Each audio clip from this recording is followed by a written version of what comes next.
Not everything that weighs heavy is gold, and not every inheritance is measured in money. That night at 3 in the morning, I saw my son robbing me.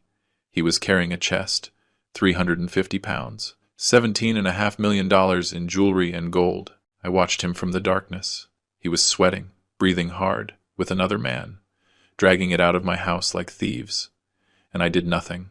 I did not scream. I did not stop him. I did not call the police. When he opened that chest, he thought he had destroyed me. But I had already destroyed him, weeks before. Because a father who truly loves also knows how to punish. And the hardest punishment is not taking away the gold. It is letting him see who he is without it. If this story stirs something inside you, then subscribe to William's Revenge Stories.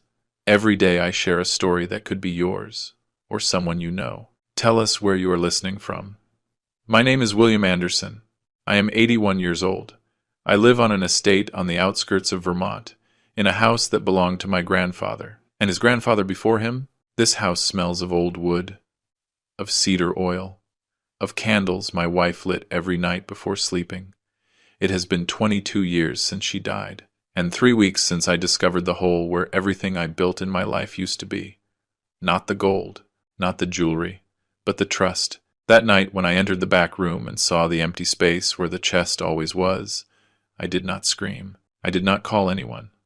I just stood there, hands shaking, staring at the dust on the stone floor. There was a perfect rectangular mark, clean, like a scar on the skin of the house. And I smiled, because I already knew who had done it. The chest weighed 350 pounds. Inside were jewels my grandfather carved with his own hands. Gold bars my father saved for 50 years. Rings that belonged to queens. Necklaces that saw wars. Bracelets promised as dowries in weddings no one remembers anymore. All appraised at $17.5 million. But to me it was not money. It was history. It was the sweat of 3 generations of jewelers who never stole, who never lied, who never betrayed anyone. And that night my son, my only son, dragged it out of this house as if it were trash, as if I were a stupid old man who would not notice. I sat on the floor, in that same room, with my back against the cold wall, and I stayed there, staring at that void, feeling the cold of the stone getting into my bones. I stayed like that until dawn. Outside I heard the roosters crowing, the same sound I have heard every morning for 60 years. But that morning it sounded different, like a lament, as if even the roosters knew what had happened. Florence, my housekeeper, arrived at 6 in the morning as always. She has worked with me for 32 years. She was the one who raised my son when my wife got sick. She was the one who bathed him, who made him breakfast, who waited for him at the door when he came back from school. That morning she walked into the kitchen, put the water on to boil, and saw me sitting in the living room, still wearing the same clothes from the day before. The knees of my pants had dust on them. My hands were dirty. My face, I do not know how my face looked, but she looked at me and knew everything without me saying a word. Florence approached slowly, the way one approaches someone who is wounded. She put her hand on my shoulder, a wrinkled hand, warm, honest, and she asked in a low voice, almost a whisper, "He took it, didn't he?" I nodded. I could not speak. She closed her eyes. I saw her face crumble, how her wrinkles deepened, and she cried. She cried for me. She cried for that boy she raised who was now a thief. She cried for what had been lost. And I sat there, with cold hands and an empty soul. I let her cry, because she was crying tears I could no longer shed. Richard is my son. He is 48 years old. He lives in New York City, in an apartment that costs more than I earned in my entire life. He is a businessman, or so he says. He always comes in a suit, with a Swiss watch, with expensive cologne that smells like money and lies. But I know him. I know how he walks when he is nervous. I know how he looks away when he lies. I know how he clenches his jaw when he is planning something. And in the last 6 months, every time he came to visit me, he looked toward the back room. He always found an excuse to go by there. "Dad, don't you want me to help you organize? Dad, this is very messy. You should modernize the house." But I knew what he was looking for. I knew he did not come to see me. He came to study, to measure, to plan. 3 months ago, he brought a man with him. His name was Steve Vance. Tall, gray suit, white smile, soft hands that had never worked. He said he was a financial advisor. He said he could help me protect my assets. He spoke fast, with that fake confidence of someone who wants to convince you of something you do not need, with technical words that sounded important but meant nothing. Mr. Anderson, with all due respect, you cannot keep a fortune like this stored in a house without alarms, without insurance, without real protection. It is a risk. I looked at him. Then I looked at my son, and I said with a calm voice, I have been guarding this for 60 years. I was never robbed. Nothing ever happened to me. Steve smiled, a smile that did not reach his eyes. Richard smiled too, but it was not a smile of relief. It was a smile of patience, as if they were waiting for the right moment, like two wolves watching an old lamb. My wife was named Helen. She died of cancer in 2003. She spent her last months in this same living room, sitting in that wicker chair that is still there. Looking at the garden, she liked seeing the roses. She said they reminded her that life goes on, even when the body shuts down. One day, shortly before dying, she took my hand. Her fingers were cold, so cold. She looked at me with those green eyes that made me fall in love when I was 20, and she said, William, do not give everything to Richard. Teach him to deserve it first. I did not understand. Why do you say that, honey? She squeezed my hand with the little strength she had left. Promise me. And I promised her. But when she died, and Richard was the only thing I had left. So I tried to trust. I tried to believe he was the good man I wanted him to be. But Helen was right. She was always right. The night of the robbery, Richard came with Camilla, his wife. They arrived late, close to 11 at night. They said they were passing through on their way to the coast, that they wanted to say hello. A lie. The coast is in the opposite direction.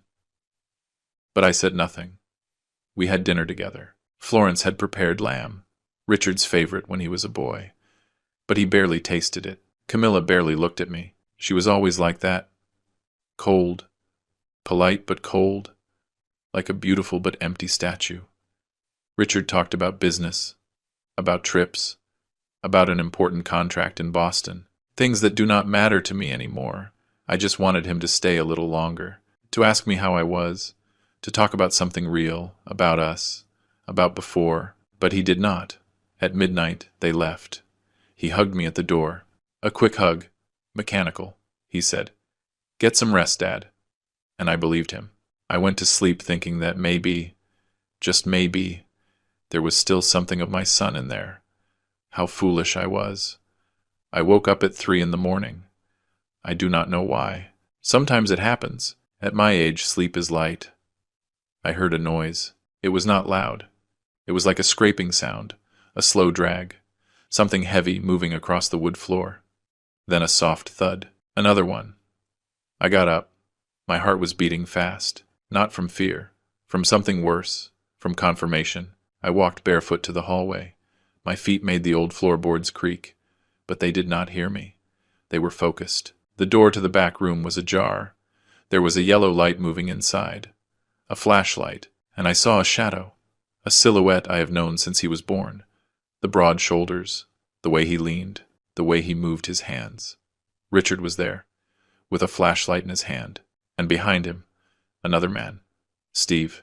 They were carrying the chest between the two of them, slowly, in silence, like thieves in the night. I stayed there, hiding behind the wall, in the darkness, watching my son rob me. I did not move a muscle. I did not breathe loud. I just watched. I saw how they grunted from the effort, how they coordinated without speaking, how they knew the way, as if they had practiced it. And maybe they did. Maybe they came other nights when I was sleeping, measuring, planning. I saw them pass in front of me, less than 10 feet away. So close I could smell Richard's expensive cologne, and something inside me died in that moment. It was not love. That had already died before. It was hope, the last hope that I had been wrong, that it was all a misunderstanding. But no, there he was, my son, carrying what he thought was my fortune, taking it out of my house, robbing me. They went out the back door. I heard the engine of a van. I heard them lifting the chest with a ramp, the noise of metal against metal, how they secured it with ropes, how they closed the doors with two dry slams, and then the engine drove away. The sound faded into the night until it disappeared, and everything remained silent. A heavy silence. Absolute. I stood there, in the middle of the dark living room, with cold hands, with a slow heart, and I thought, he did it. He really did it. But I did not cry, because in that moment, something inside me broke. It was not sadness. It was something deeper. It was the confirmation that the son I thought I had never existed. It was just an illusion, a dream, a lie I told myself for 48 years. The next morning, Florence arrived early as always. She found me sitting in the kitchen, with a cold coffee in my hand. I had not moved in hours. I was still wearing the same clothes. Dry eyes, a lost gaze. She came in, saw me, and knew. "Mr. Anderson," she said with a broken voice. I raised my hand. "I know, Florence, I know." My voice sounded strange, hollow, as if it came from very far away. She sat in front of me. Her eyes were red. She had cried at her house. I knew it. "Are you going to call the police?" I shook my head. Slowly. "Not yet." She frowned. "Why?" And I looked her in the eyes. "Because first I want him to know what he did. I want him to open that chest. I want him to see what is inside. And when he sees it, he is going to understand who I am." Florence looked at me without understanding. I had not told her the plan yet. There was no plan yet. There was only rage, and justice, and a decision cold as steel. That same afternoon, when the sun started to set over the hills, I called Elijah Ford. He is my friend of more than 50 years. We were workshop partners. We learned the trade together. We grew old together. We buried our parents together. We celebrated births. We mourned deaths. I told him what happened, every detail.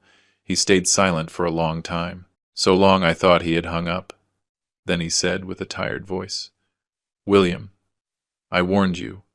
I told you that boy was not the same anymore." I sighed. "I know, Elijah. I know." There was another silence. I could hear his breathing on the other side.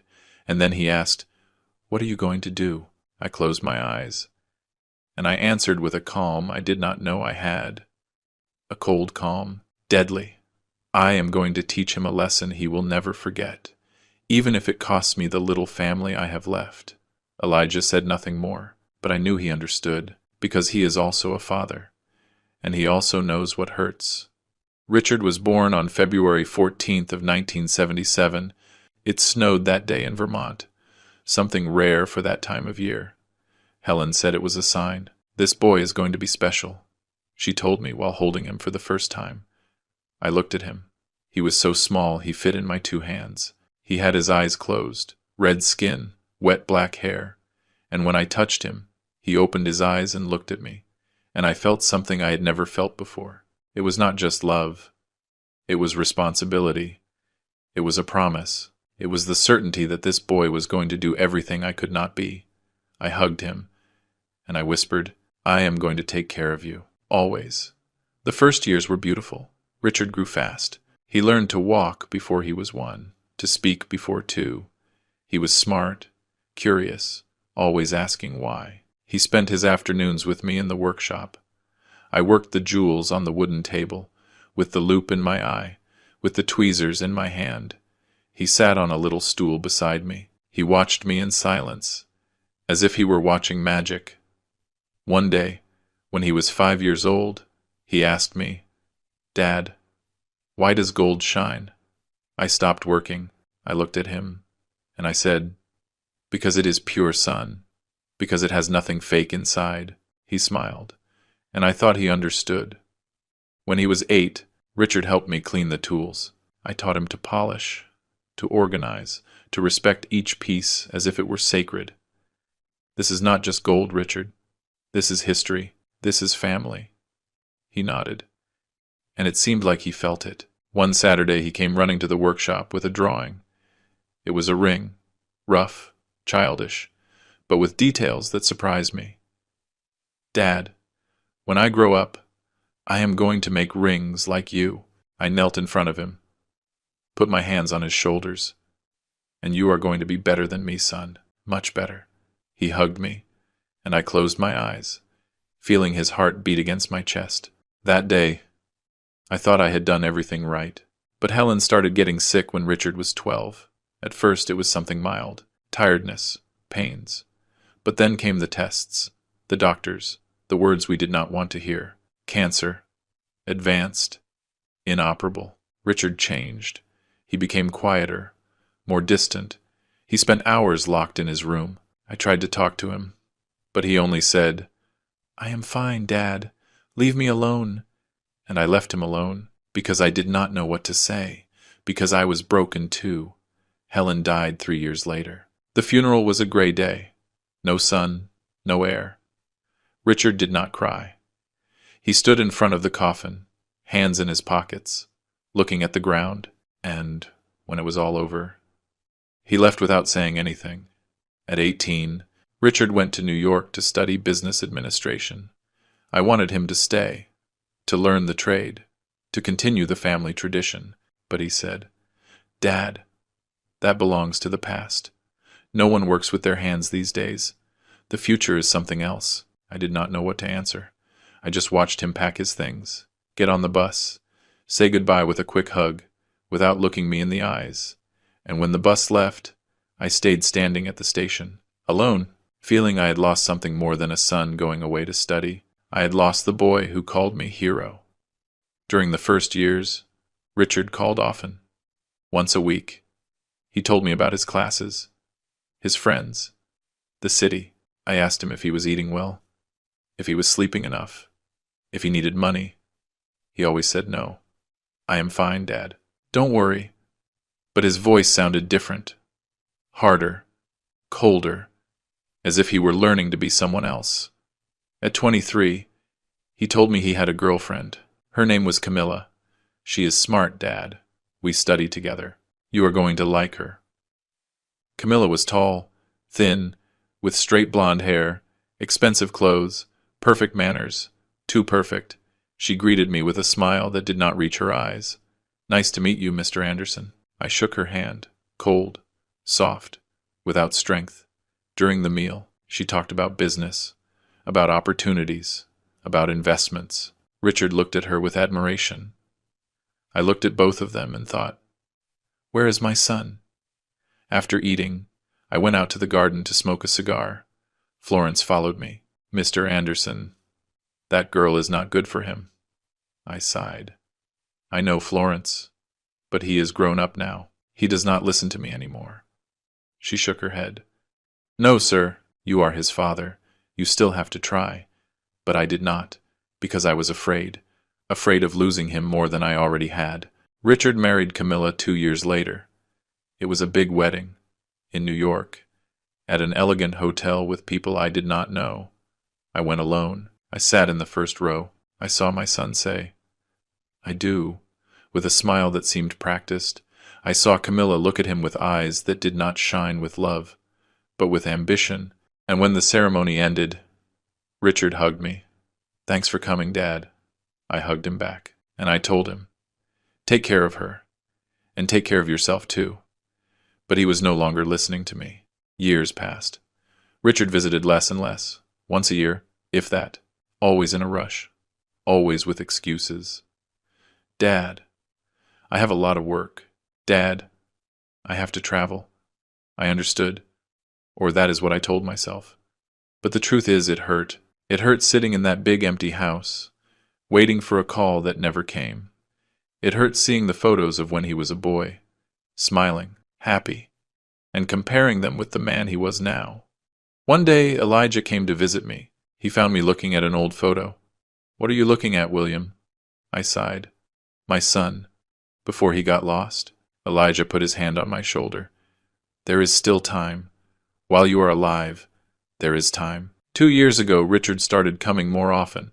At first I thought he had changed, that maybe he had reflected, that maybe he wanted to recover what we had lost. But then I noticed something. He always asked about the chest. "Dad, do you still have it there? Dad, When was the last time you checked it? Dad, have you thought about putting it in a bank? I tried to change the subject, but he insisted. And every time he left, I stayed with that strange feeling in my chest. That feeling that something was wrong, that my son was not coming for me. He was coming for something else. Iris, my granddaughter, was the only one who noticed. She is 23 years old. She studies art history in Boston. She is just like Helen. The same green eyes, the same soft smile, the same huge heart. One day she came to visit me. We were drinking tea in the garden when she told me, "Grandpa, you trust my dad?" I looked at her, surprised. "Why do you ask me that?" She looked down. "Because I don't. I haven't for a long time." I felt a chill on my back. "Iris." She interrupted me. "And I know when he lies. And lately, he lies a lot." I said nothing, because I knew she was right, and because I could no longer deny it. 2 months before Richard brought Steve to my house, I turned 80. 80, a number that weighs heavy. That marks you. That reminds you that time runs out. Helen always said, "Birthdays are for being with who you love." And that day I only wanted one thing, that my son would come. Nothing else. No gifts, no parties. Just him. A week before I called him. "Richard, Saturday I turn 80. Can you come?" There was a silence. "Dad, let me check my schedule. I'll confirm." He hung up. And I waited, but he did not confirm. Not that day, not the next, nor the next, and I kept waiting. Because a father always waits. On Friday, one day before my birthday, I called him again. "Richard, are you coming tomorrow?" He sighed, as if I were a bother. "Dad, tomorrow I have an important meeting. I don't know if I can." I swallowed hard. "Son, you only turn 80 once in a life." He stayed quiet. "I know, Dad. Let me see what I can do. I'll call you later." He hung up. He did not call. That night I sat in the kitchen until late. Florence saw me and asked, "Mr. Anderson, are you okay?" I forced a smile. "Yes, Florence. I'm just tired." A lie. I was not tired. I was broken. Because I knew that tomorrow I was going to turn 80, and no one was going to come. Saturday dawned with sun. A beautiful day. I got up early, took a shower, put on the shirt Helen gave me years ago. The one she said made me look elegant. I went down to the kitchen. Florence was already there. She had baked a cake. Small, simple, but made with love. "Happy birthday, Mr. Anderson." I hugged her. "Thank you, Florence. Thank you for remembering." She had tears in her eyes. How could I not remember? We put the cake on the table. But we did not cut it because I was still waiting. Waiting for the phone to ring. Waiting for Richard to call. Waiting for him to say, "Dad, I am on my way." Hours passed. 9 in the morning, 10, 11. The phone did not ring. At noon, Florence set the table. With the good plates. With the silverware. The same ones we used when Helen was alive. "Just in case he comes," she told me. I nodded. We sat down. We ate in silence. Richard's chair was empty. Helen's chair too. And I, sitting there, looking at those 2 empty spaces, felt something I had never felt. It was not sadness. It was loneliness. A loneliness so big, so deep, that it hurt physically, like a fist squeezing my chest. Florence looked at me, not knowing what to say, because there was nothing to say. Words do not fill empty chairs. At 3 in the afternoon, the phone rang. I ran, as if I were 20 years old. "Richard?" It was Iris. "Grandpa, happy birthday. Forgive me that I could not go. I have exams at the university, but I send you a huge hug." I smiled. "Thank you, sweetie." "Don't worry," she hesitated. "Grandpa, is my dad there with you?" I looked at the empty table. "No, sweetie. He did not come." There was a long silence. "And did he call at least?" I closed my eyes. "No." Iris sighed with anger. "I cannot believe he is so. Grandpa, I am sorry. I am so sorry." I swallowed the lump in my throat. "It is okay, sweetie. I am fine." A lie. I was not fine. But a father does not burden his grandchildren with his pain. That afternoon I went out to the garden. I sat on the stone bench, the same one where Helen used to sit to watch the roses. The sun was starting to set. There was a beautiful silence. Birds singing. Soft wind. Everything was perfect. Except me. I was broken. I looked at my cell phone. Nothing. Not a message. Not a missed call. Nothing. My son had forgotten my birthday. Or worse, he had not forgotten. He simply did not care. And that second option hurt more, because forgetting is human, but ignoring is a choice. And Richard chose to ignore me on the day I turned 80, on the day that maybe, just maybe, could be one of the last ones. At 7 in the evening, Florence brought the cake with a candle. "Mr. Anderson, you have to blow out the candle and make a wish." I looked at her. "And what am I going to wish for, Florence?" She sat beside me. "Whatever your heart wants." I looked at the candle, the small flame dancing with the wind, and I thought about what to wish.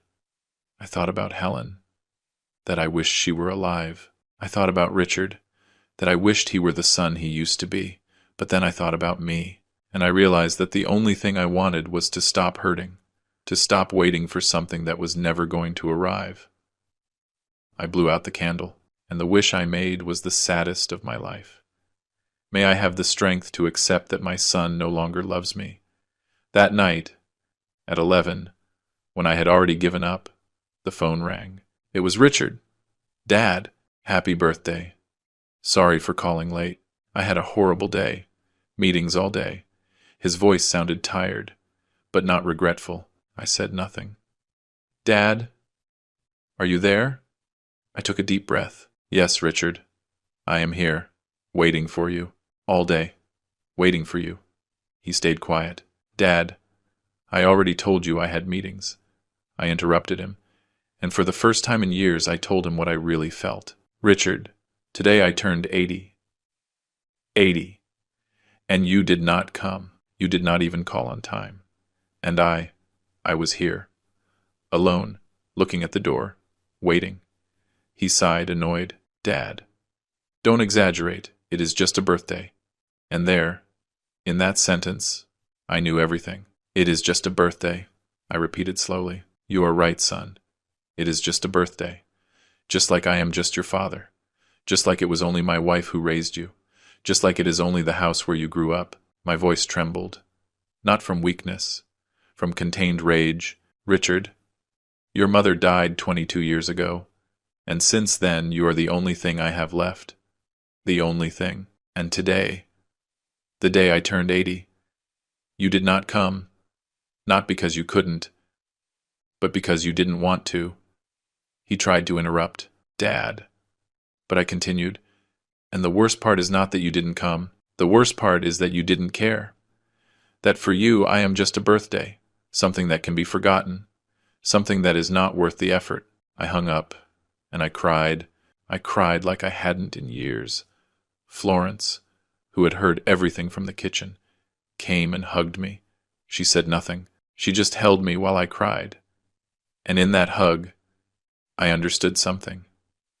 He was a stranger with my last name, a man who called me Dad, but who did not know what that word means. And that night, on my 80th birthday, something died inside me. It was not love.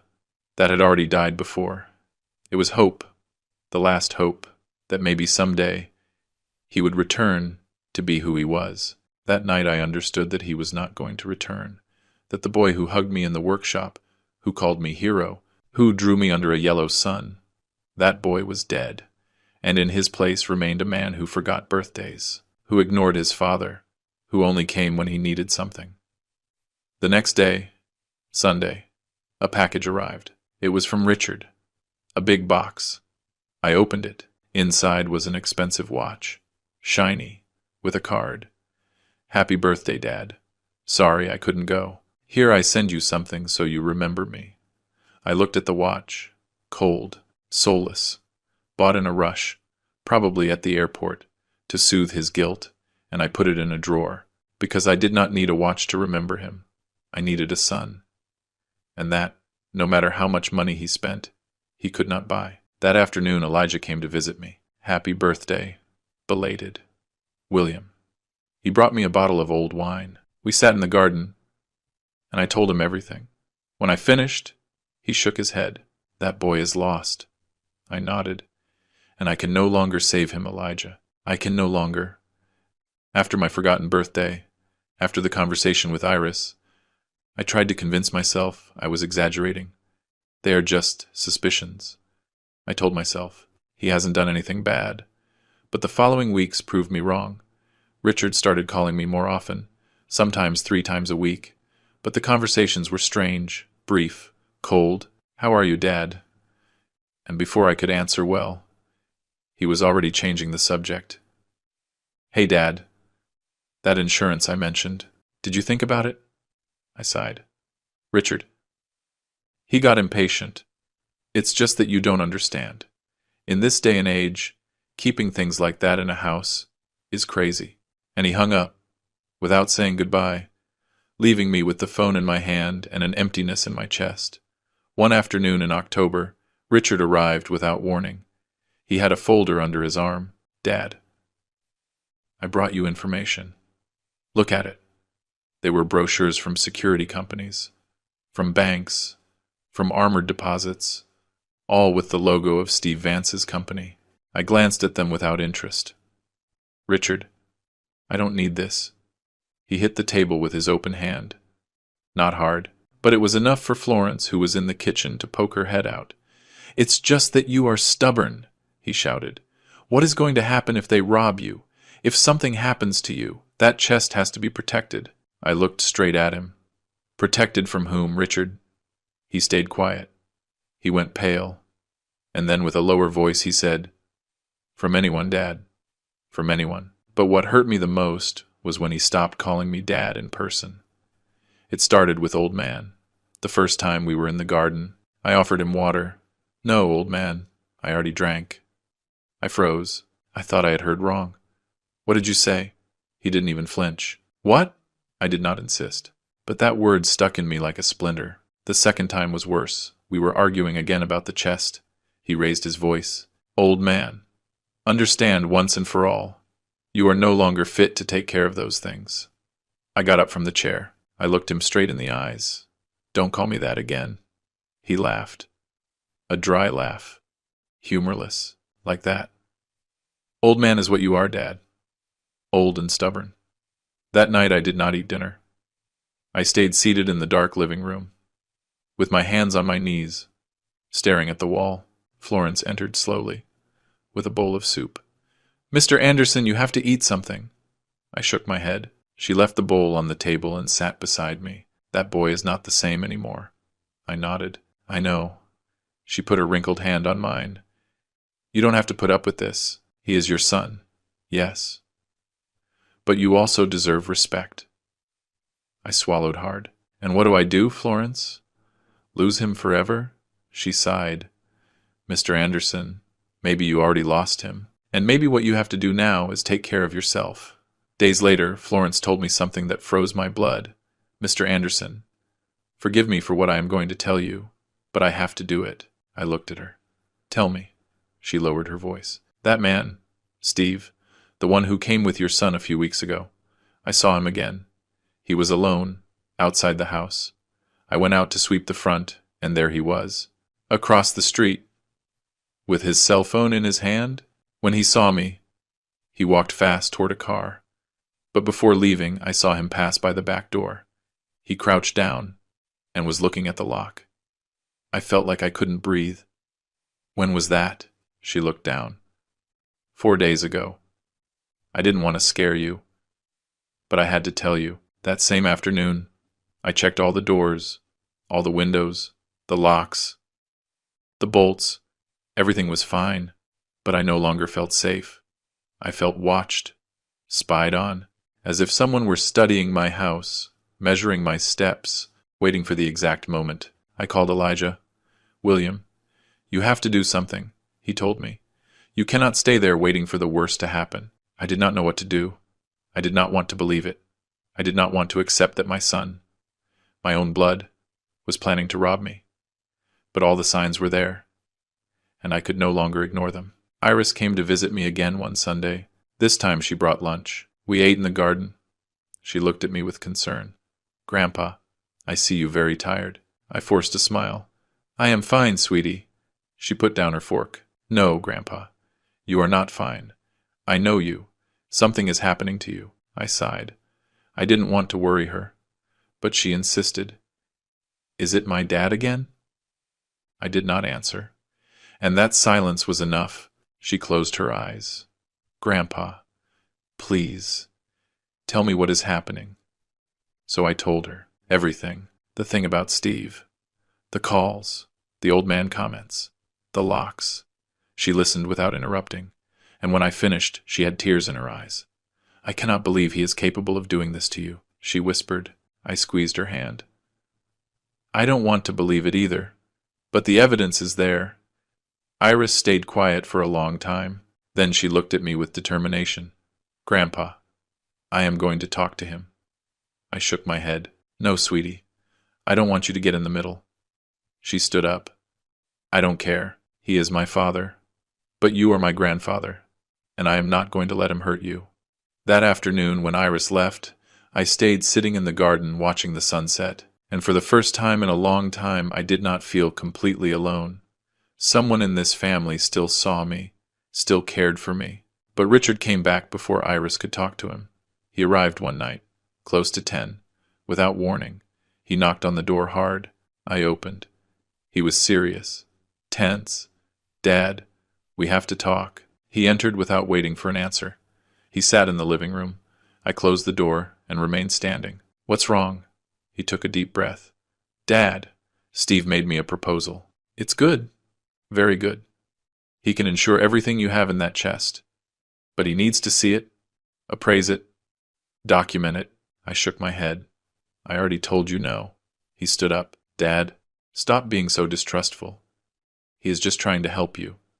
I looked at him directly. "Help me or help you?" The silence that followed was heavy. Richard looked at me with something I had never seen in his eyes before. It was not anger. It was contempt. "You know what, old man? Do what you want." He turned around and walked toward the door. Before leaving, he stopped. Without turning around, he said, "One day you are going to need me, and that day I hope you remember this." And he left. The door closed with a dry slam. I stayed there, standing in the middle of the empty living room, feeling that I had just lost something more than an argument. I had just lost my son. And the worst was that he had already lost me a long time ago. I was just accepting it now. That night, I took out an old photo of Richard. He was 8 years old. He was smiling with a hammer in his hand in the workshop next to me. He seemed so happy, so innocent, so mine. I looked at that photo for hours, and I cried. I cried for the boy he was, for the man he could have been, and for the stranger he had become. Florence came down at some point in the night. She found me there with the photo in my hands. She said nothing. She just sat beside me, and the two of us stayed in silence, accompanying my pain, because sometimes words are not enough. Sometimes only silence remains, and the certainty that something broke forever. 3 weeks after that last fight, Richard called me. His tone was different, soft, almost affectionate. "Dad, I'm sorry. I crossed the line. I shouldn't speak to you like that." I said nothing. I heard his voice. "But I did not believe him," he continued.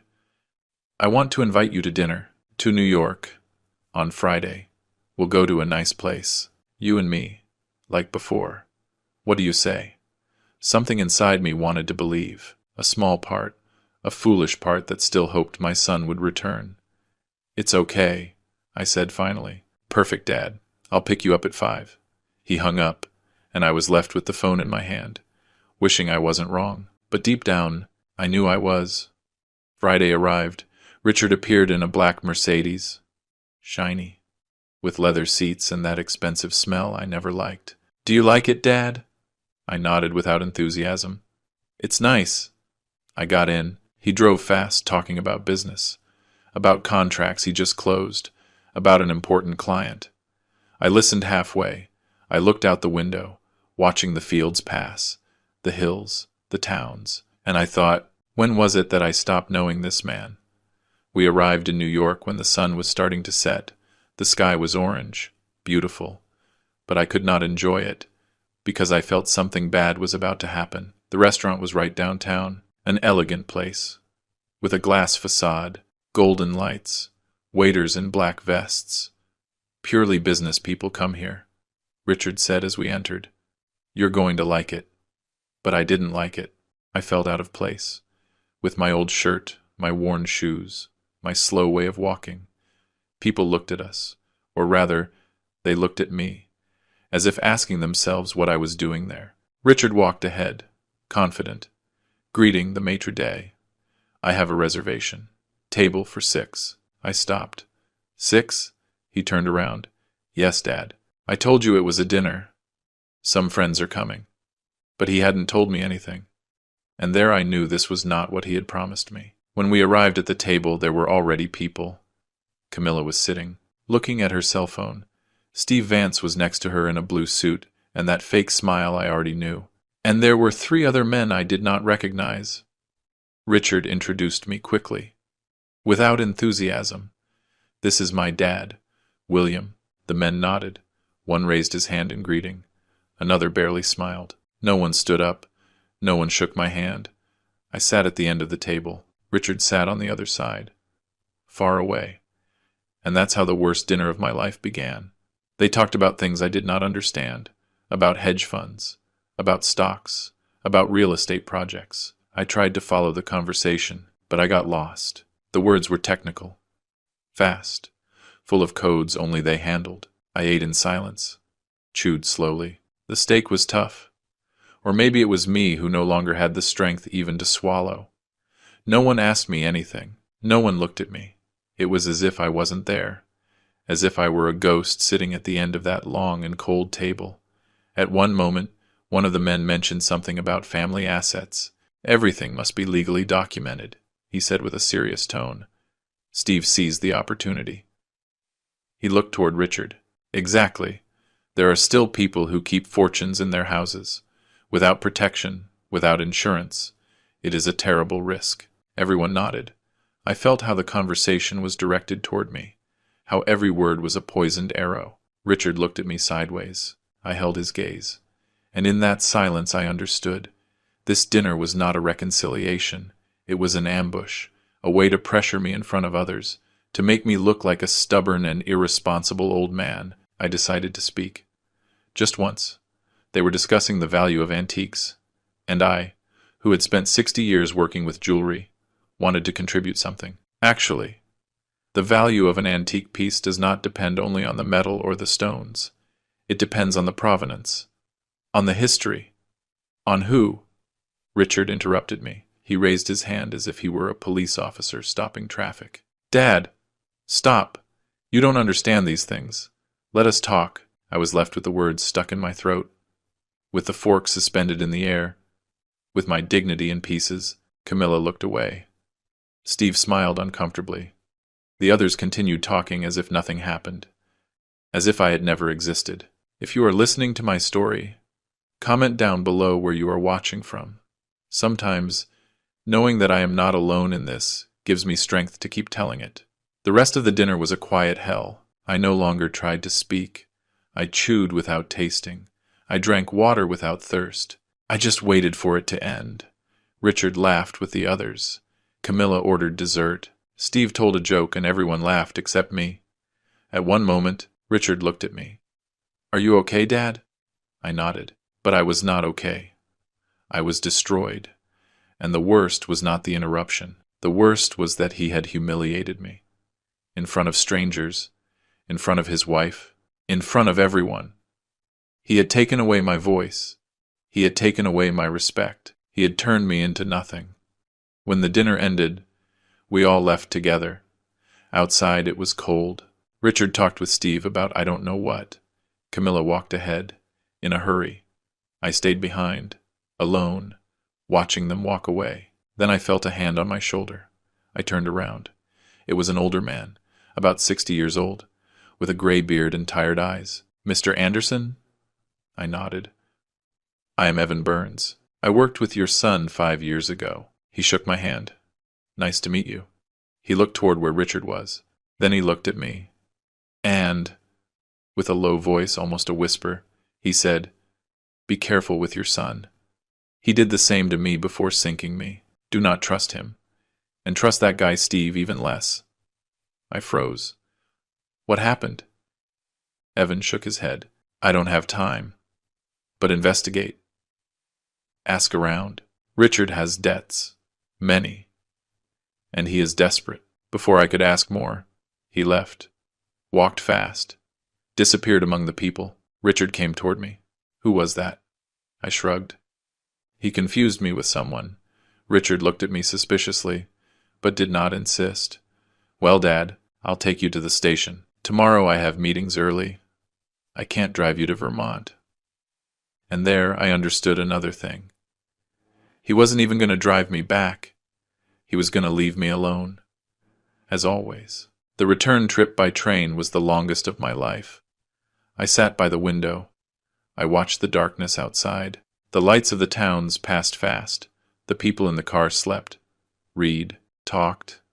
I just watched my reflection in the glass, and I saw a tired old man, humiliated, betrayed by his own son. I arrived in Vermont past midnight. I walked to the taxi stand. The cold air hit my face, and I cried. There, standing in the middle of the empty street, with hands in my pockets, I cried like I hadn't done in years, because that night I understood something. My son did not love me. Maybe he never did, and I had to accept it, even if it killed me inside. The day after returning from New York, I did not leave bed until noon. Florence knocked on the door several times. Is Mr. Anderson okay? I did not answer. I just looked at the ceiling, feeling the weight of the humiliation still fresh. Finally, I got up, showered, dressed, went down to the kitchen. The phone rang. It was Justice Roberts, the family lawyer, a man of 67, serious, correct, who had handled my father's papers and now mine. Mr. Anderson, I need to speak with you. It is urgent. His tone worried me. Tell me, Justice. There was a long pause. I prefer to tell you in person. Can I come by this afternoon? I accepted, and I spent the rest of the day with a knot in my stomach, knowing that what was coming was not going to be good. Justice arrived at 5 in the afternoon. He brought his old leather briefcase, the same one he used since I met him. We sat in the living room. Florence brought us coffee. He waited for her to leave. Then he took a deep breath. Mr. Anderson, what I am going to tell you is delicate. Very delicate. I nodded. Tell me. He opened the briefcase. He took out some papers, but did not show them. Your son Richard came to my office yesterday, without warning. He entered as if he had the right, and he asked me for something no one has asked me in 40 years of profession. My heart started beating faster. What did he ask for? Justice looked me straight in the eyes. He asked to see your will. I felt as if I had been hit in the chest. My will? Justice nodded. I told him it was impossible, that those documents are private, confidential, that only you can authorize their viewing. He insisted. He told me he was your only son, that he had the right to know, that you were already old, and that it was better to have everything clear. I closed my eyes. Justice continued. I explained again that I could not. Then he changed his tone. He got serious. He took out his wallet. I froze. What did he do? Justice lowered his voice. He offered me money, Mr. Anderson. $5,000. Right there, in cash, so I would show him the will without your permission. I could not believe it. I did not want to believe it. And you? Justice closed the briefcase with force. I threw him out of my office. I told him to never insult me that way again. But I had to tell you. You have to know who your son is. I stood up, walked toward the window. I looked at the garden without really seeing it. Thank you, Justice. Thank you for warning me, and thank you for being honest. He stood up too, put his hand on my shoulder. Mr. Anderson, I knew that boy when he was a child, and I tell you this with pain. That man who came to my office is no longer the boy you raised. Be careful. He left, and I stayed there standing, feeling that every day I discovered something worse. That afternoon I did not eat. I was not hungry. I did not feel like anything. I sat in the armchair in the living room and stayed there, staring at the wall, trying to process what I had just heard. My son had tried to bribe the lawyer. My son wanted to see my will. My son was counting the days for me to die. Florence came in with a glass of water. "Mr. Anderson, you have to drink something." I shook my head. She sat in front of me. "What did the lawyer tell you?" I did not want to say it out loud, because saying it out loud made it more real. But finally, with a broken voice, I told her. Florence closed her eyes and cried. The next day, something worse happened. Florence was cleaning the dining room windows when she heard voices outside. It was 11 in the morning. I was in the workshop, polishing an old piece. She peeked out carefully. Richard was in the garden, walking from one side to the other, talking on the phone. Florence stayed still, listening unintentionally, and what she heard froze her blood. "I tell you, as soon as the old man dies, all that is mine," Richard was saying. "I am not going to wait any more. I am tired of begging him. That chest is worth millions. Millions. And it is there, stored as if it were trash. We have to act fast, before he does something stupid and donates it or something like that." Florence felt her legs trembling. Richard kept talking. "Steve has everything ready. We just need access. And I am going to get it, one way or another." He hung up, entered the house. Florence pretended she was cleaning. He didn't even greet her. He went up to the second floor, was there a few minutes, came down and left without saying goodbye. When the car drove away, Florence ran to the workshop. I was focused on my work. "Mr. Anderson," she said with a choked voice. I looked up. "What is wrong?" She was breathing fast. "I have to tell you something. Something terrible." And she told me, word for word, what she had heard in the garden. And when she finished, I dropped the tweezers I had in my hand, and I remained silent. That night, I could not sleep. I stayed sitting in bed with the light off, looking at the darkness. As soon as the old man dies, those words repeated in my head like an echo. My son was waiting for me to die. He was not visiting me for love. He was not calling me out of worry. He was watching me, waiting, like a vulture waits for its prey to stop breathing. I got up, walked to the room next door, the room that was Helen's. I still keep her things, her clothes, her perfumes, her books. I opened the dresser drawer, took out a photo, her and me, young, smiling, the day of our wedding. I looked at it for a long time, and then I spoke to her. "Honey," I said in a low voice, "honey, I think we failed.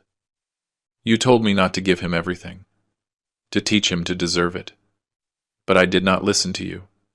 I believed that love was enough, that with patience, with time, he was going to change. And look at me now. Look at what our son became." I pressed the photo against my chest. "Forgive me, Helen. Forgive me for not listening to you. Forgive me for not being stronger. Forgive me for losing him." I sat on the floor, with my back against the wall, hugging that photo as if it were her, and I cried. I cried like I hadn't cried since she died. Because this time I was not crying for her death. I was crying for the death of my son, of the son who never existed. I do not know how much time I spent there. Maybe an hour, maybe more. I heard steps in the hallway. The door opened slowly. It was Iris. She had come to visit me without warning. She entered the house with her key. She looked for me and found me there, on the floor, with the photo in my hands, with my face wet with tears. "Grandpa," she whispered. She knelt beside me. She hugged me, and I let myself be hugged, like a child, like someone who no longer has strength. "Grandpa, what happened?" I could not speak. I just cried. She held me, and in that hug I felt something I hadn't felt in weeks, that someone still loved me, that I was not completely alone. After a while I told her everything.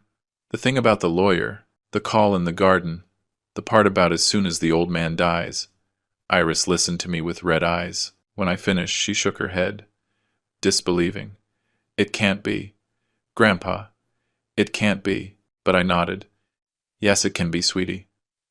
"And it is." She stayed quiet a moment. Then she looked at me with a determination that surprised me. "Grandpa, you are not going to let him do this to you. You are not going to stay quiet waiting for him to rob you. You have to do something." I sighed. "And what am I going to do?" He is my son. She took my hands. Precisely for that reason. Because he is your son.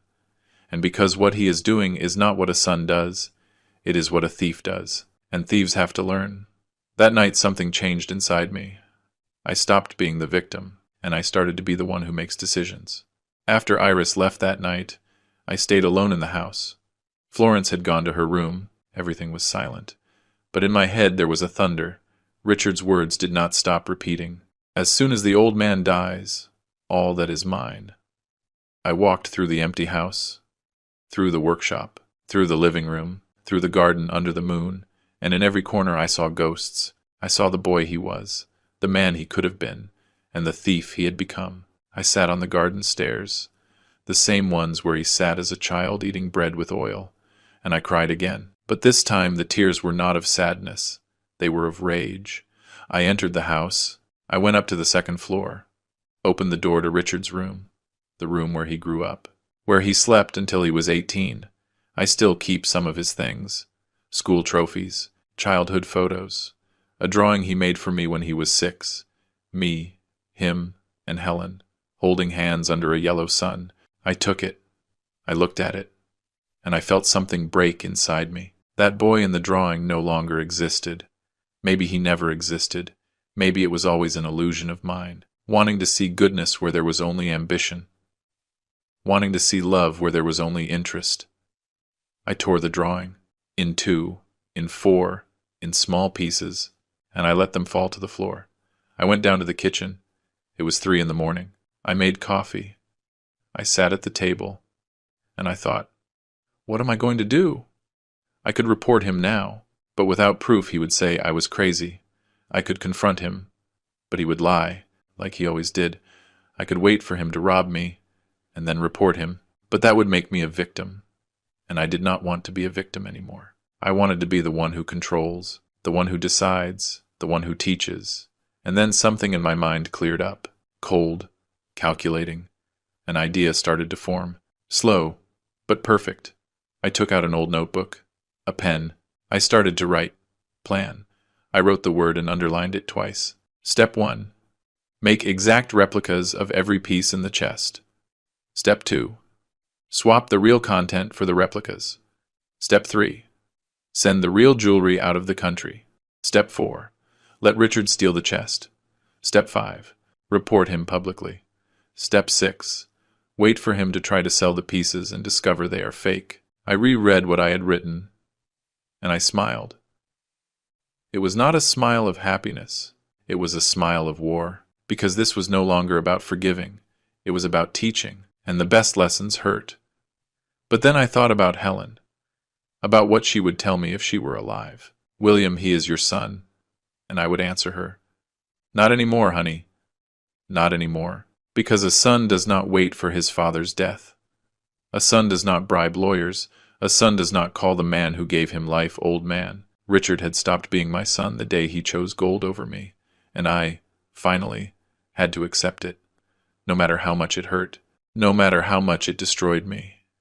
I had to accept that the son I loved died a long time ago. At 5 in the morning I made a decision. I was going to try one last time, one last chance. I was going to call Richard. I was going to tell him everything. No filters, no fear. I was going to put the truth in his face. And if after that he still chose the same path, then I would execute the plan without guilt, without remorse. I picked up the phone. I dialed his number. It rang once, twice, 3 times. Dad, what happened? It is 5 in the morning. His voice sounded annoyed. I took a deep breath. Richard, I have to talk to you. It is important. There was a silence. Dad, I can't right now. I am sleeping. Call me later. And he hung up, just like that. Without more. Without asking if I was okay. Without worrying. And there, in that click of the phone, everything was confirmed. I dialed again. This time he did not answer. I dialed again. Voicemail. Richard, I said in the message, I know what you are planning. I know you want that chest. I know you are waiting for me to die. And I want you to know something. That chest is never going to be yours. Never. Because a son who waits for his father's death deserves nothing. Absolutely nothing. I hung up, and I waited. 1 hour, 2, nothing. Richard did not call back. He did not write. Nothing. And that nothing was the clearest answer I could receive. He had chosen, and so had I. That morning, when Florence arrived, she found me sitting in the workshop, with the notebook open, with the plan written down. Did Mr. Anderson not sleep? I shook my head. No, Florence. But it doesn't matter. Because tonight, I made the most important decision of my life. She sat in front of me. What are you going to do? I looked her straight in the eyes. I am going to let my son condemn himself. I am going to give him enough rope to hang himself. And when he does, the whole world is going to know who he really is. Florence nodded slowly. Then I am with you. Until the end. I took her hand. Thank you, Florence. You don't know how much that means. Later, Iris arrived. She had come without warning again. She saw me with the notebook. Grandpa, what is that? I showed her the plan. She read it in silence. When she finished, she looked up. Her eyes were teary. Grandpa, this is going to destroy him. I nodded. I know, but he chose to destroy himself first. I am just going to make sure he learns the lesson. She stayed quiet a moment. Then she said something that surprised me. I am going to help you. With everything. Whatever you need. I hugged her. Thank you, sweetie. But this is going to cost me dearly. It is going to cost me my son. She looked at me with tears. Grandpa, you already lost him. A long time ago. Now you are just closing the door. That afternoon I finally called Elijah. But before that I did something else. I entered the back room. I opened the chest. I took out every piece, one by one. I put them on the table. And while I looked at them, I spoke to them, as if they had a soul. You are going to help me teach him a lesson. The last lesson. I closed the empty chest. And in that moment I felt that something in me had also emptied out. The hope, the illusion, the unconditional love. Everything was gone. And what remained was an old man, tired, but decided to get justice. Even if it cost me the last thing I had left, the possibility of hugging my son again without feeling betrayal. The day after making the decision, with the plan already written in the notebook, I called Elijah Ford. Elijah, I need to see you. Today. It is urgent. He noticed something in my voice. Are you okay, William? I did not answer that question. Can you come to the estate at 10? He accepted without hesitation. I hung up. Florence prepared coffee for me. What are you going to do, Mr. Anderson? I looked at her, and for the first time in weeks, I smiled. It was not a smile of happiness. It was a smile of decision. I am going to teach him a lesson he will never forget, even if it costs me the last thing I have. Florence nodded slowly. Then count on me. Iris had slept at the house. She came down the stairs.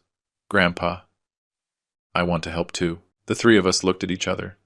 And there, in that old kitchen, the plan was formed. Elijah arrived on time. He brought his straw hat, his plaid shirt, his worried face. We sat in the workshop. I closed the door. Elijah, I need you to do something for me. Something I have never asked you. He took off his hat. Tell me. I took a deep breath. I need you to make me exact replicas of every piece I have in the chest, every bar, every jewel, every ring, everything. Elijah looked at me as if he didn't understand. Replicas. I nodded. He frowned. William, what for?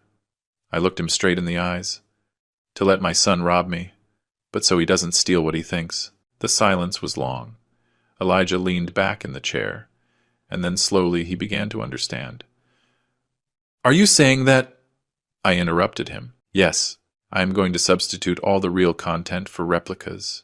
The true jewels I am going to send away, to a safe place, and I am going to let Richard take the chest. But when he opens it, when he tries to sell it, he is going to discover that everything is fake, and there he is going to understand who I am. Elijah stayed quiet a moment. Then he sighed. William, that is brilliant. And painful. I nodded. I know, but it is the only thing I can do. If I call the police now, he is going to say it is a lie, that I am old, that I am paranoid. I need proof. I need him to condemn himself. Elijah shook my hand. Count on me. That same afternoon we opened the chest. Iris, Florence, Elijah and I. We put everything on the workshop table. Antique jewelry, rings with emeralds, pearl necklaces, pure gold bars. Everything shone under the light. Iris watched with eyes wide open. Grandpa, I had never seen all this together. I nodded. This is 3 generations of work. This is history. And your father thinks he can take it as if it meant nothing. Elijah took measurements. He took photos, made sketches. It is going to take me 2 weeks, he said. But I am going to make the best replicas of my life. They are going to look real. Only an expert with special equipment will be able to tell the difference. I hugged him. Thank you, friend. Thank you for not judging me. Iris stood looking at everything. Then she looked at me. Grandpa, are you sure about this? He is your son. I interrupted her softly. For that very reason, sweetie. Because he is my son. Because if I don't teach him now, he is never going to learn. And he is going to end up destroying himself. I can no longer save him. But maybe I can prevent him from getting more lost. She had tears in her eyes. And what if after this he never speaks to you again? I smiled with sadness. Sweetie, he already doesn't speak to me. He only uses me, and I prefer him to hate me knowing the truth, than to use me believing I am a fool. She hugged me and cried on my shoulder. I admire you so much, Grandpa. I kissed her forehead. And I admire you, my child, for staying by my side. During the following 2 weeks, Elijah worked day and night. He came early, left late, melted metals, carved fake stones, aged new pieces so they looked antique. He was an artist, a master. I helped him when I could. Sometimes Iris came after classes and brought us food. Florence watched the house, warned if Richard appeared. Everything was secret. Everything was precise. One afternoon, while Elijah polished a fake ring, he told me, You know, William, I never thought I was going to do something like this. Replicas to deceive a thief. And even less, if that thief is your son. I sighed. I didn't think I would reach this point either.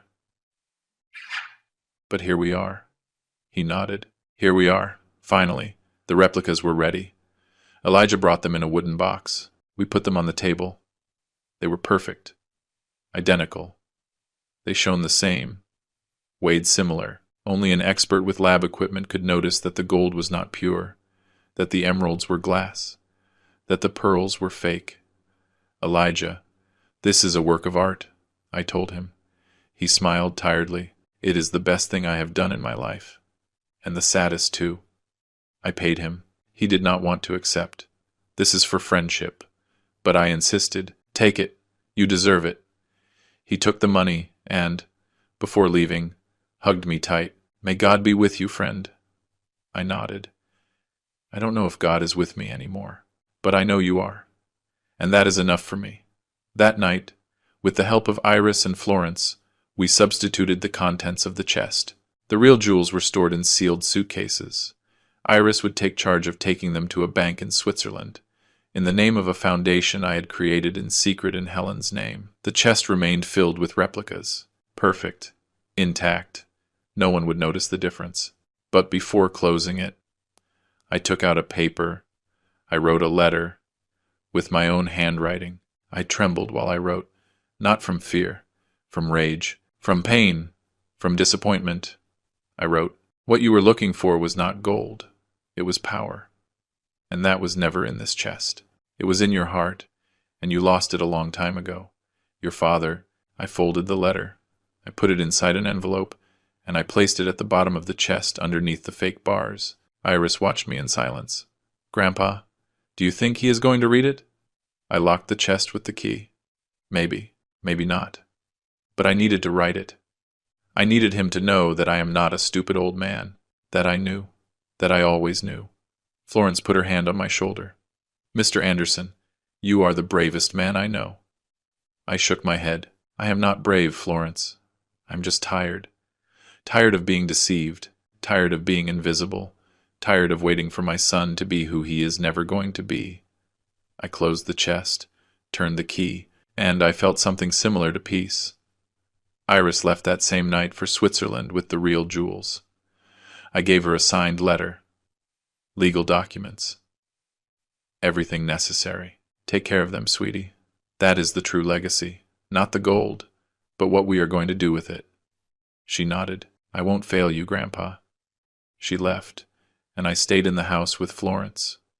We looked at the closed chest. He did not know that inside there was no longer anything of value, just soulless metal, stones without history, and a letter with the truth. And now what, Mr. Anderson? Asked Florence. I sat in the workshop chair. Now we wait. We wait for him to take the next step, and when he does, he is going to fall into his own trap. That night I slept better than in months, because I was no longer a victim waiting to be robbed. I was a father teaching his son the hardest lesson of his life.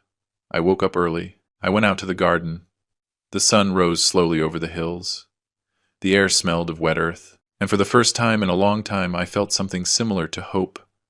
Not hope that Richard would change, that I had already lost, but hope that I, William Anderson, 81 years old, jeweler of 3 generations, husband of Helen, father of Richard, grandfather of Iris, still had dignity, and that dignity no one was going to steal from me, not even my own son. 4 days passed after closing the chest with the replicas. 4 days of silence. Richard did not call. He did not come. Nothing. I continued my normal routine. I had breakfast with Florence.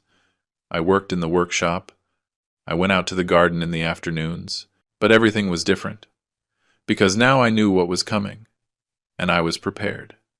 Iris called me from Switzerland every night. Grandpa, everything is safe. The jewels are in the safe deposit box, the documents signed, the foundation registered. I breathed relieved. Thank you, sweetie. Now only waiting remains. And waiting was the hardest part, because I knew that at any moment my son was going to deliver the final blow. And when he did, I would be ready. On the 5th day, a Tuesday afternoon, Richard appeared. He arrived alone, without Camilla, without Steve, without that air of arrogance he always brought. He knocked on the door. Florence opened. She warned me with a look. I was in the workshop. I took a deep breath. I went out. I saw him standing in the living room. He wore jeans, a simple shirt, hands in his pockets. He seemed different, more human, softer. Hi, Dad, he said, his voice, like before. I stayed in the doorframe. Hi, Richard. He came closer. Can we talk? I nodded. We sat down, and for a second, just a second, I felt something I hadn't felt in months. Hope. Richard spoke slowly. He looked at the floor, not at me. Dad, I have been thinking a lot. About us, about how we drifted apart. I listened in silence. He continued, I know I have been hard on you. I know I have said things I shouldn't have, and I am sorry. I felt something move in my chest, something I believed dead. Dad, maybe you are right.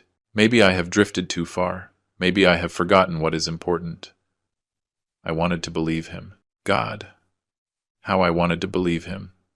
I looked at his eyes, and for a moment, I saw the boy he was, the son I lost, Richard, I started to say, but he raised his hand. Let me finish. I nodded, and I waited, and in that silence, a part of me prayed that what came next was real. That is why I want to help you, he said. And there, in that word, something changed. Help you was not forgive me. It was not I miss you. It was something else. He kept talking. I want you to be calm, Dad, that you don't worry any more about that chest, about security, about anything. I started to feel cold. I have spoken with Steve. He has everything ready. We can transfer the chest to a professional deposit, armored, with insurance, with everything. There it was, the truth. He had not come to apologize. He had not come to reconcile. He had come to close the deal, and he was doing it in the most cowardly way, disguising it as worry, as love, As help. I let him speak. I did not interrupt him. He continued. Dad, I will take care of everything. You don't have to do anything. Just give me permission. Sign the papers and that's it. You are going to sleep peaceful knowing that everything is protected. He spoke fast now, with enthusiasm, like a salesman, like a con artist, and I just watched his mouth move, saying beautiful words that hid dirty lies. When he finished, there was silence. He looked at me waiting for an answer, waiting for me to say no, so he could insist, so he could keep manipulating. But I did not say no. I said something he did not expect. It's okay, son. Richard blinked. What? I repeated calmly, with a firm voice. He couldn't believe it. Seriously? I nodded. Yes, you are right. I am already old. I can no longer take care of those things. If you want to take charge, go ahead. I saw how his eyes lit up, how his mouth curved into a smile he tried to hide. Dad, thank you. Really, thank you for trusting me. I said nothing more. He stood up. He hugged me. And I let him hug me. I felt his arms around me, and I did not feel love. I felt a lie. I felt betrayal. I felt the hug of a stranger who bore my son's name. I am going to coordinate everything with Steve, he said, excited. In a few days we come to pick it up. Does that sound good? I nodded. Sounds good. He smiled more. Perfect. Dad, really, this is for the best. You will see. He left, got into his car, started it. He left, and I stayed standing in the door, watching him move away, knowing that was, probably, the last time I would see him as my son. Because when he discovered the truth, when he opened that chest and saw that everything was fake, he was going to hate me. He was going to curse me. He was going to want to destroy me. But I didn't care anymore, because I had already lost him a long time ago. Florence came out of the kitchen. She had been listening to everything. Mr. Anderson, she said with a choked voice. I looked at her. It is done, Florence. He took the bait. She had red eyes. And now? I walked toward the workshop. Now we wait. We wait for him to come rob me. And when he does, he is going to discover that the thief robbed himself. She shook her head. I cannot believe it has come to this. I sat in my workshop chair.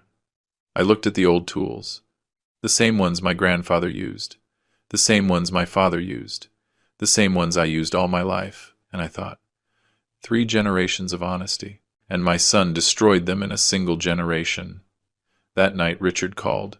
He sounded happy. Dad, Camilla wants to say hello. He put the phone on speaker. I heard Camilla's voice. Mr. Anderson, how good that you accepted. Richard is very happy. Really, it is for the best. I didn't say much. Yes, thank you. Then Steve spoke. Mr. Anderson, I'm going to send the papers by mail. We just need your signature. And on Friday we come by to pick up the chest. Does that seem fine? I felt nausea, listening to how they planned to rob me in front of me, as if I didn't know. It seems fine, I said with a neutral voice. Perfect, said Steve. See you Friday.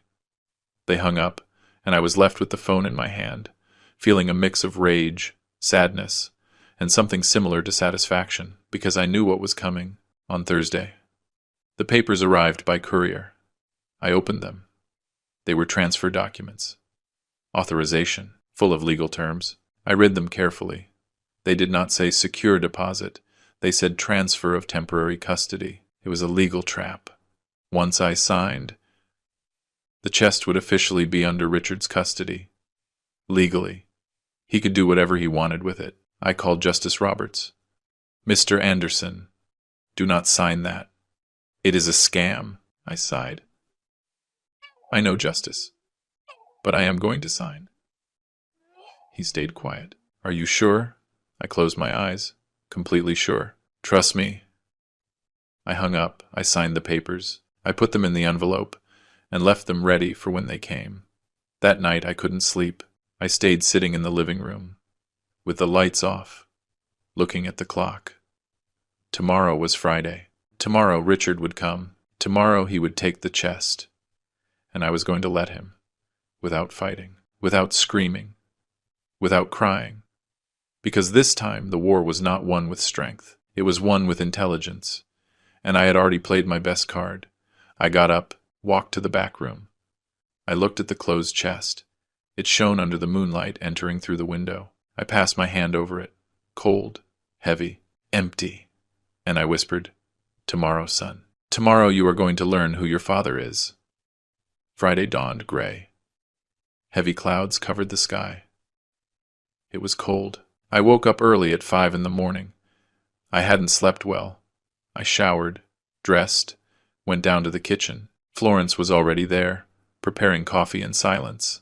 We looked at each other. No need to speak. She knew what was going to happen today. "Mr. Anderson, do you want me to stay with you?" I shook my head. "No, Florence. Leave early. I don't want you to be here when they come." She hugged me. "You are the strongest man I know." I did not feel strong. I felt tired, but I also felt something else. I felt justice, and that kept me standing. Richard called at 9 in the morning. "Dad, we are on our way. We arrive at noon." I said yes. He hung up. The hours passed slow. I sat in the garden looking at the gray sky. I thought about Helen. I thought about what she told me before dying. Do not give everything to Richard. Teach him to deserve it first. She was right, as always. And I, finally, was doing what I should have done years ago. Teaching him, not with words, but with consequences. At 12 sharp, I heard the engine of a vehicle. It was not Richard's Mercedes. It was a white van, big, ready to carry heavy things, ready for the robbery. 3 people got out: Richard, Steve, and surprisingly, Camilla. She almost never came. But today, yes, because today was payday. They knocked on the door. I opened. Richard was smiling. "Hi, Dad." I did not smile. "Hello." Steve brought a briefcase. "Mr. Anderson, here are the signed documents. Everything legal, everything in order." I let them pass. They entered as if the house were theirs. Camilla looked around, evaluating, calculating. Steve went straight to the point. "Where is the chest?" I pointed toward the back room. "There." Richard put his hand on my shoulder. "Thanks, Dad. Really, this is for the best." I did not answer. I just watched them. And in my silence, there was a farewell. They entered the back room. I stayed in the doorframe, watching. Steve took out tools. Richard and he lifted the chest between the two. It was heavy. They grunted from the effort. Camilla supervised. "Careful. Don't hit it." They took it out slowly. Through the hallway. Through the living room. Toward the door. I followed them in silence, like a ghost, like a witness of my own misfortune, or my own revenge. It depended on how you saw it. They arrived at the van, opened the back doors. There was a ramp. They loaded the chest carefully, secured it with ropes, closed the doors, and just like that, in less than 15 minutes, they took what they thought was my fortune. Richard came back toward me. He gave me a hug. "Dad, it's done. Now you are going to be calm." I let him hug me. I said nothing. He pulled back. "I'll call you tomorrow to tell you how everything got installed in the deposit." I nodded. Camilla said goodbye with a kiss on the cheek. Cold. Calculated. Steve shook my hand. "A pleasure, Mr. Anderson." They got in the van, started it, and left. I stayed standing in the door, watching them move away down the dirt road, kicking up dust, taking the chest, taking the replicas, taking their own sentence, and I did not feel sadness. I felt something similar to peace. But then I heard a cry. I turned around. Florence was in the second-floor window, crying. She had returned. She hadn't left. She had stayed hidden, watching everything. I went up the stairs, entered the room. She was there with her hands on her face, sobbing. "Mr. Anderson." I saw it all. I saw how they took it. Like thieves. Like... She couldn't finish. I got close. I hugged her. "It's over, Florence. It's over." She looked at me with red eyes. "How can you be so calm?" I looked her straight. Because I already punished him, Florence. He just doesn't know it yet. She understood and stopped crying. That afternoon I called Justice Roberts. Justice. It happened as we expected. They took the chest. There was silence on the other side. Do you want me to file the report? I took a deep breath. Yes. But not as common theft. I want it registered as family betrayal. I want it to be in the newspapers. In the news. Everywhere. I want Richard Anderson's name to be marked. Justice hesitated. Mr. Anderson, that is going to be very public. Very painful. I closed my eyes. I know. But it is necessary. Because if I don't do it, he is going to keep believing he can do whatever he wants without consequences. And that has to end. Justice sighed. Understood. Tomorrow, first thing I file the report. That night was the longest of my life. Not because I was afraid, but because I knew what was coming. Richard was going to open the chest. He was going to try to sell the pieces. And at some moment in the next few days he was going to discover that everything was fake, and there his world was going to crumble.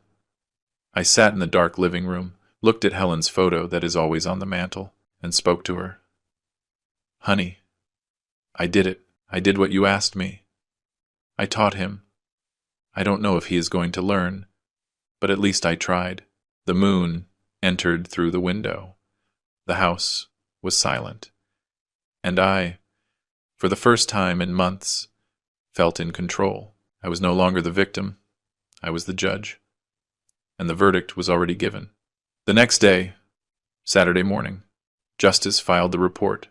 Not in any police station. He filed it directly with the district attorney, with documents, with photos, with testimonies from Florence, with the call history, with everything. The report said, grand larceny and elder abuse. The son, Richard Anderson, 48 years old, stole a chest valued at $17.5 million from the residence of his father, William Anderson, 81 years old, through deceit and manipulation. The news reached the press in less than 2 hours. Local newspapers published it that same afternoon, the Nationals the next day, on Sunday. My phone did not stop ringing. Journalists, neighbors, people I hadn't seen in years. Everyone wanted to know. Everyone wanted to talk.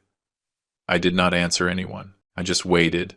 I waited for the call I knew was going to arrive. And it arrived Monday morning. It was Richard. His voice sounded desperate. Dad, what did you do? Everyone says I robbed you. This is crazy. I listened in silence. He shouted, Dad, I only wanted to help you. I didn't rob you. The chest is safe. It is in the deposit like we agreed. I waited for him to shut up. And when he did, I told him, with a calm voice, Richard, open the chest. There was silence. What? I repeated. Open the chest, and then call me. I hung up. I sat down, and I smiled. It was not a smile of happiness. It was a smile of justice. Florence entered. Was it him? I nodded. Yes. And what is going to happen when he opens it?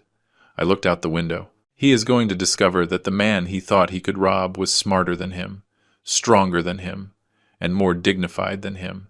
And that is going to be the most expensive lesson of his life. 2 days passed without news from Richard. 2 days of tomb-like silence. I knew something was happening. I could feel it. Tuesday night, Iris called me from Switzerland. Grandpa, I just saw the news. The police in Antwerp issued an alert. They are looking for 3 people who tried to sell jewels of suspicious origin. My heart accelerated. Antwerp? She confirmed. Belgium. It seems your son didn't waste time. I hung up. I sat down, and I waited, because I knew that at any moment Richard's world was going to explode, and I was going to be here, 3,000 miles away, watching how everything he built with lies collapsed. Wednesday morning my phone rang. It was Justice. His voice sounded agitated, almost excited. Mr. Anderson, they found him. The Belgian police detained him in Antwerp. Him, his wife, and Steve Vance. I closed my eyes. What happened? They tried to sell the pieces in the Diamond District. It is the biggest jewel market in Europe. They entered a prestigious appraisal house, a place where millions move. The appraiser, a man named Meneer Van Houten, specialist with 50 years of experience, examined the pieces. He paused. "And?" I asked, although I already knew the answer. He said everything was fake. Justice continued telling me the details the police had given him. Van Houten put the first piece under the microscope, a bar that claimed to be pure gold. He weighed it, scratched it, subjected it to a chemical test, and in less than 5 minutes he looked up and said, "This is brass plated in gold. Fake." Richard went pale. Steve started sweating. Camilla stood paralyzed. "Impossible!" shouted Richard. "Check them all." Van Houten took out another piece, an emerald necklace, looked at them with the loupe, did a refraction test, and sentenced, "Dyed glass.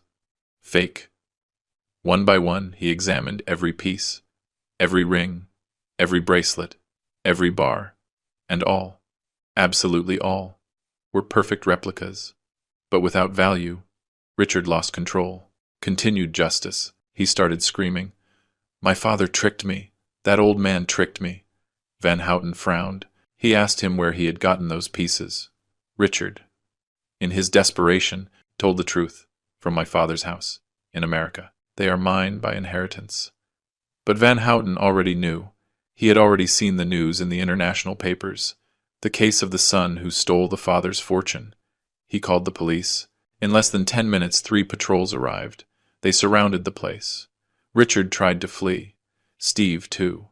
But they didn't even reach the door. They detained all 3. Handcuffs, reading of rights, everything. I listened in silence, feeling something I hadn't felt in months. Justice. But the best part, said Justice with a smile in his voice, was what happened after. In the police station, while waiting for transfer, Camilla exploded. She screamed at Richard in front of everyone. "You promised me millions. You told me we were going to be rich, and you brought me to this country with fake jewels like an idiot." Richard tried to calm her. "Camilla, please, we are going to fix this." But she didn't stop. "There is nothing to fix. Your father humiliated you. He made you look like a thief and like a fool." And then she said something that confirmed everything I suspected. "I married you for the money you were going to inherit, and turns out there is nothing. Nothing." Justice made a dramatic pause. When the police coordinated extradition, Camilla asked to speak with the consulate. She said she knew nothing. That Richard had deceived her. That she was a victim too. They let her go. Without charges. For lack of evidence. She took the first flight back. But not to New York. To her mother's house. When Richard found out she had abandoned him, he fell apart. He cried like a child in the cell. The guard said he didn't stop repeating, "I lost everything. Everything." I closed my eyes. I didn't feel pity. I felt what I had to feel. The consequences of his acts had finally caught up to him. "And Steve?" I asked. Justice laughed with bitterness. Steve was even more cowardly. When he saw everything collapsing, he negotiated with the police. He gave them information, told them Richard had planned everything, that he was just a hired advisor, that he didn't know the chest was stolen. He lied in every word. But the police didn't believe him. He has a record. 3 previous scams. They extradited him together with Richard. But during the flight, Steve didn't say a word to your son. He avoided him, ignored him, as if he didn't exist. And Richard, handcuffed in the seat next to him, looked at him with hate. Because finally, he understood what it was to be alone. Completely alone. The news exploded in all the media. Son steals family fortune. But the chest was empty. The headlines were brutal. The thief who robbed himself. Father teaches millionaire lesson to greedy son. Gold replicas for a fake son. Social networks filled with comments. Some supported me. That father is a genius. That is how justice is done. Others criticized me. He is very hard on his son. He should have talked to him before. I didn't read much. I didn't care about the opinion of strangers. I only cared about one thing. That my son learned. And that the world knew who he really was. 3 days after the arrest, I received a call from a journalist. Her name was Bridget Solano. She worked for an important national newspaper. "Mr. Anderson, I know it has been a difficult week, But I would like to talk to you. Hear your version. I hesitated. I didn't like cameras. I didn't like exposure. But justice convinced me. Mr. Anderson, if you don't speak, others will speak. They are going to invent things. It is better that you tell your truth. I accepted. Bridget came to the estate a Friday afternoon. She brought a cameraman, a notebook, and a look that seemed sincere. We sat in the garden. She turned on the recorder and started asking, Mr. Anderson, why did you do this? Why didn't you simply report him before? I looked her straight in the eyes and answered calmly, with the truth, because I needed him to condemn himself. Because if I reported him without proof, he was going to say I was crazy, that I was old, that I was paranoid. But this way, with the chest in his hands, trying to sell the pieces, he cannot deny anything. He wrote his own sentence himself. Bridget took notes quickly. And the replicas? How did you make them? I smiled barely. I have friends, friends of a lifetime, people who know me, who know who I am and who help me do justice. She continued. Did you not feel guilt? Did you not feel you were betraying your son? That question hurt me. I took a deep breath. Miss Solano, I did not betray my son. He betrayed me. I only taught him something I should have taught him years ago. That actions have consequences. That you cannot steal from your father and expect nothing to happen. That greed destroys. That gold can be recovered, but dignity cannot. My words came out firm, without trembling. Bridget had tears in her eyes. And would you forgive him? I looked toward the horizon. I already forgave him. A long time ago. But forgiving does not mean forgetting. Nor does it mean he doesn't have to pay for what he did. The interview lasted an hour. It was published on Sunday. On the front page, with my photo, with my words, and with a headline I will never forget. Dignity cannot. After the interview, everything changed. People saw me differently, with respect, with admiration. Neighbors who hadn't spoken to me in years came to greet me. Strangers stopped me on the street. Mr. Anderson, what you did was brave. I did not feel brave. I felt tired, but I also felt something else. I felt I had recovered something I thought lost forever. My name, my dignity. A week after the interview, I made a public announcement. I called justice. I want to summon the press. I have something important to say. He organized everything. A conference at the town hall. Journalists from all over the country arrived. Cameras, microphones, flashes. I entered with Iris by my side. She held my arm. I sat in front of everyone, and I spoke. Good afternoon. My name is William Anderson. I am 81 years old, and I am here to make an announcement. The room went silent. As everyone knows, my son Richard tried to steal a chest containing jewelry and bars valued at $17.5 million. What he did not know is that the real content was no longer there. It had been substituted by replicas. I paused.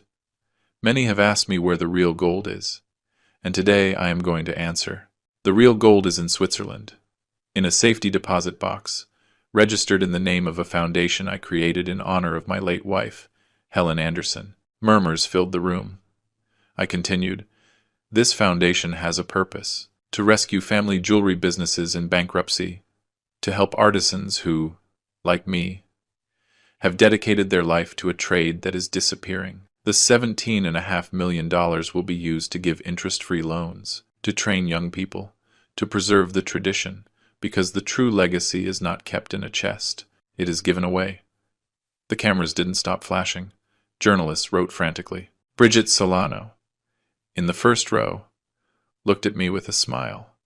My son believed that gold was his future, but his future was never in the gold. It was in being an honest man, and he lost that a long time ago. I hope that someday he recovers it. Thank you. I stood up. The applause began, slow at first, then louder, more intense. People stood up. Iris cried by my side. I did not cry. I just nodded and left there feeling I had closed a chapter, that I had done the right thing, that Helen, wherever she was, would be proud. The following days were a whirlwind. Interviews, recognitions. The mayor invited me to an event. A university asked me to give a talk. I accepted some things, rejected others. But the most important thing was that finally I could sleep peacefully, knowing I had kept my promise. The promise I made to Helen before dying. Richard was judged 3 months later. I did not go to the trial. I didn't want to see him there. Handcuffed, humiliated. Justice kept me informed. He was sentenced to 2 years of probation. He won't go to jail if he fulfills certain conditions. Community service, psychological therapy, prohibition of approaching you. I nodded. It's fine. Steve received 3 years. He had a record. He didn't have the same luck. Camilla was never charged. She divorced Richard by mail, without a trial, without anything. She just signed papers and disappeared from his life. Evan Burns. The ex-partner who warned me, called me, Mr. Anderson. Justice was done. I thanked him. Thank you for warning me that day. He laughed. Thank you for having the courage to do something. 6 months passed. Half a year of silence. Richard did not call me. He did not write. Nothing. I continued my life. I worked in the workshop. Iris visited me often. The foundation started working. We helped 5 jewelry stores. Gave scholarships to 10 young people. Helen's name was on every plaque, on every document, and I felt that. Somehow, she was still alive. One Saturday afternoon, while I was pruning the roses in the garden, I heard the noise of a car. I looked up. It was an old taxi. It stopped in front of the house. The door opened, and Richard got out. He was thin, pale, with a messy beard. Simple clothes. He no longer wore Swiss watches or expensive suits. He seemed broken. He walked slowly toward me. I left the pruning shears on the table. I said nothing. He stopped a few feet away. We looked at each other in silence. A heavy silence full of everything that had happened. "Dad," he said finally. His voice sounded different. Soft. Broken. I did not answer.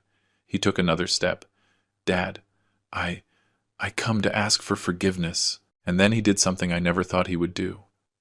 He knelt. There in the middle of the garden, with the damp earth staining his knees, my son knelt in front of me. "Forgive me, Dad. I was wrong. I was wrong about everything." Tears fell down his face. "I lost everything. Camilla, my friends, my reputation, my dignity, everything." I looked at him from above, not with hate, not with love either, with a deep sadness, a sadness of a father who sees his son destroyed and knows he can do nothing to save him. "Dad, please, say something. Scream at me, hit me, whatever. But don't look at me like that." I crouched down, got to his level. I looked him straight in the eyes. "Son, I forgave you a long time ago, since before you took the chest, because I knew you were going to do it, and because I also knew this was going to happen." He sobbed. "Then, do you forgive me?" I sighed. "I forgive you, but there is something I cannot give back to you." He looked at me confused. "What, Dad?" I put my hand on his shoulder. "Your name, that you lost on your own." Richard closed his eyes. He understood. "Your name, Richard, is no longer the same. When people hear it, they are going to remember what you did, the betrayal, the theft, the greed, and that I cannot erase. Only you can erase that." He kept crying. "How, Dad? How do I recover it?" I stood up, offered him my hand. He took it. I helped him stand up. "Don't ask me for forgiveness, son. Ask yourself. Forgive yourself for what you were, and start doing what you could have been. Work, help, build, and maybe someday, when someone hears your name, they think of something good. But I'm not going to see that. That you are going to have to do alone." Richard hugged me. Tight, desperate. Like when he was a child and was afraid, I let him hug me. But I didn't hug him back, because something inside me was already broken, and I couldn't pretend everything was fine. He pulled away, wiped his tears. "Thanks, Dad, for everything, for the lesson, for not giving up on me." I nodded. "Take care, son." He walked toward the taxi. Before getting in, he turned around. Are you ever going to be able to look at me like before? I took a deep breath, and I told him the truth. I don't know, Richard. Honestly, I don't know. He nodded, got in the taxi, and left. I stayed standing there, in the middle of the garden, watching the car move away. And for the first time, I didn't feel pain. I felt relief, because, finally, after so much time, I had spoken my truth. A few weeks later, Iris came to visit me. But this time, she didn't come alone. She brought her son, my great-grandson, a 3-year-old boy, with huge eyes and a mischievous smile. His name was Matthew. He ran toward me with open arms. "Grandpa Will!" I picked him up. I hugged him, and I felt something I hadn't felt in a long time. Hope. Iris looked at me with tenderness. "Grandpa." So pure. "Yes, sweetie. When he is old enough to understand, I am going to tell him that true gold is not kept, it is given away, that fortunes are lost. But dignity, if you take care of it, is forever." Iris hugged me. The three of us stayed there, in the garden, under the sun, and I knew that, despite everything, despite the pain, despite the betrayal, something good had come out of this. I had recovered my name, and that no one could take away from me. And you? Have you ever trusted someone who betrayed you? Did you have the courage to do something about it? Or did you stay quiet, waiting for time to heal the wounds? Sometimes, the people we love most are the ones who hurt us most, and that hurts. It hurts like nothing else in the world. But it also teaches us. It teaches us who we are.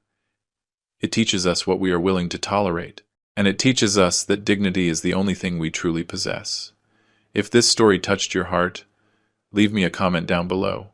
Tell me where you are listening from. Tell me if you ever lived something similar. And if these stories of life, of pain, of justice, move you as much as me. Subscribe. Every day, I share a new story. A story that could be yours, or someone you know. See you in the next story. Have a great day, or a great night, wherever you are.